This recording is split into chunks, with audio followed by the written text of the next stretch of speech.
నిజములే. ఎదుటి వారిని తక్కువ అంచనేసుకుంటే ఎన్నటికీ ఎదగలేములే. అది పాటైనా మాటైనా మరేదైనా పుట్టిన ప్రతి మనిషిలో ఏదొక్క కల ఉంటది, అది నిజములే. ఎదుటి వారిని తక్కువ అంచనేసుకుంటే ఎన్నటికీ ఎదగలేములే.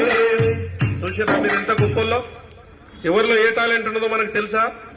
ఓకే, మరి చివరిగా ఇక క్లోజ్ చేసుకుందాం. మీరు ఒకసారి గట్టిగా చప్పట్లు కొడితే. ఈ చప్పట్లు కొట్టుకున్నది ఎందుకునంటే, దయచేసి నేను ప్రతి సందర్భంలో ఒక ముగ్గురు వ్యక్తుల మాటలు నమ్మాలని చెప్తా. ప్రతి ప్రోగ్రాంలో మిగతా వాళ్ళు మనకు అందరూ శత్రువులే అని చెప్తా.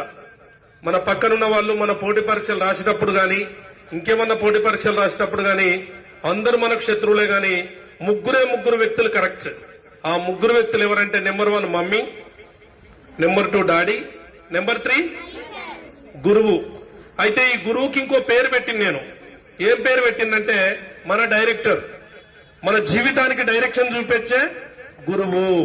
ఆ గురువు ఎలా చూపెడతాడు డైరెక్టర్ అంటే, ఇది మంచి అని చెప్తాడు, ఇది చెడు అని చెప్తాడు, ఇది రాంగ్ అని చెప్తాడు, ఇది రైట్ అని చెప్తారు. అవునా? తల్లిదండ్రులు కూడా చెప్తారు, కానీ వాళ్ళకన్నా ఎక్కువ గడిపేది గురువుల దగ్గరనే. కాబట్టి పిల్లలు దయచేసి, మరి ముందుగా మమ్మీ గురించి పాడనా డాడీ గురించా? చెప్తలేరురా? డాడీ గురించా? మమ్మీ గురించా? Daddy mummy.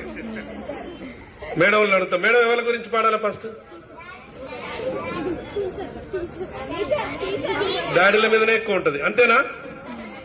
రైట్. అయితే బాగా ఇంట్రెస్ట్ ఉన్న సబ్జెక్టు లాస్ట్ చదువుకోవాలి కదా. ఫస్ట్ చదువుకుంటే ఇంట్రెస్ట్ పోతుంది. కాబట్టి మమ్మీ గురించి ఒక మంచి పాట పాడుకుందామా?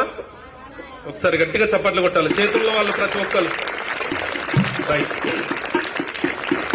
మరి మమ్మీ గురించి డాడీ గురించి ఎందుకనంటే, మన జీవితంలో మనకు డైరెక్షన్ చూపెట్టేది మమ్మీ డాడీ, ఆ తర్వాత మన గురువులు మన టీచర్లే. కాబట్టి దయచేసి పిల్లలు ఇతరుల మాటలు అసలే నమ్మద్దు.